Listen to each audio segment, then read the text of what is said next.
Good evening friends. High, me Akshita. Life with Akshu या चॅनलवर तुमचे स्वागत आहे. आजचा दिवस तुमच्यासोबत सुरुवात करते.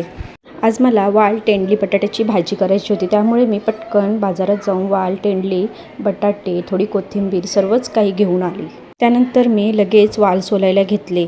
छान असे वाल सोलून घेतले. नंतर पटकन वाल आणि तेंडली मस्त स्वच्छ पाण्याने धुवून घेतली. प्राक्षीला थोड्या वेळ खेळायचं होतं म्हणून तिला थोड्या वेळ वरती घेऊन गेली. मग आम्ही बसलो, थोड्या वेळ राऊंड मारला वरती आणि दोघीच मस्त खेळत बसलो होतो. तिला आउमिना सुपरसिना खेळायचं होतं. ती स्वतःच गाणं बोलून छान असं खेळत होती. आजचं क्लायमेट किती छान होतं तुम्ही बघू शकता. आणि प्राक्षीला मातीत खेळायला खूपच जास्त आवडतं. त्यानंतर आम्ही 10-15 मिनिटांनी खाली जायला निघालो. मग आम्ही खाली आलो आणि मी लगेच कामाला लागली. पटापट तेंडली वगैरे चिरून घेतली.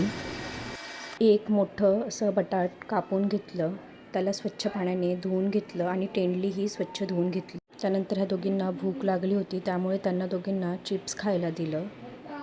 मला थोडं अधूनमधून जाऊन प्राक्षीकडे सुद्धा लक्ष द्यावं लागतं, कारण की ती घरात एकटीच असते त्यामुळे. आणि मग मी लगेच कांदा आणि टॅमॅटोही कापायला घेतले. वालाच्या भाजीसाठी कांदा थोडा जाडच कापून घ्यायचा. त्यानंतर मी लगेच हिरव्या वाटण्याची तयारी करायला घेतली. कोथिंबीर, मिरच्या, आलं, लसूण ते सर्व मी स्वच्छ पाण्याने धुवून घेतलं आणि मिक्सरच्या भांड्यात ॲड केलं. छान असं बारीक वाटण करून घेतलं. त्यानंतर किचन थोडं आवरून घेतलं आणि कुकर घासायचा बाकी होता, तोही स्वच्छ साफ करून घेतला.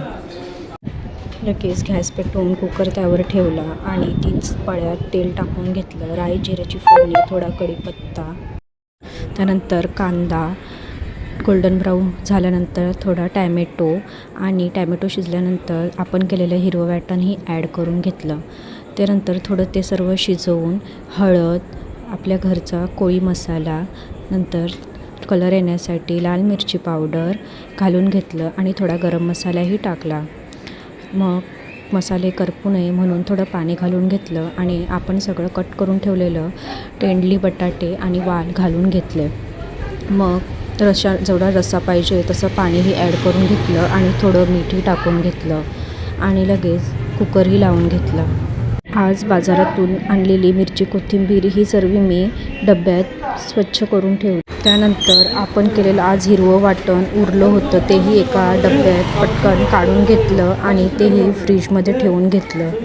त्यानंतर निघालेली सर्व भांडी धुवून घेतले आणि किचनचा धक्काही आवरून घेतला आणि थोडे फडकेही धुवून घेतले. तोपर्यंत प्राक्षीचे पप्पाही घरी आले आणि प्राक्षी खूपच खुश झाली.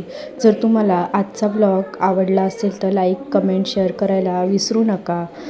भेटूया लवकरच पुढच्या ब्लॉगसोबत. तोपर्यंत तुमची काळजी घ्या. बाय.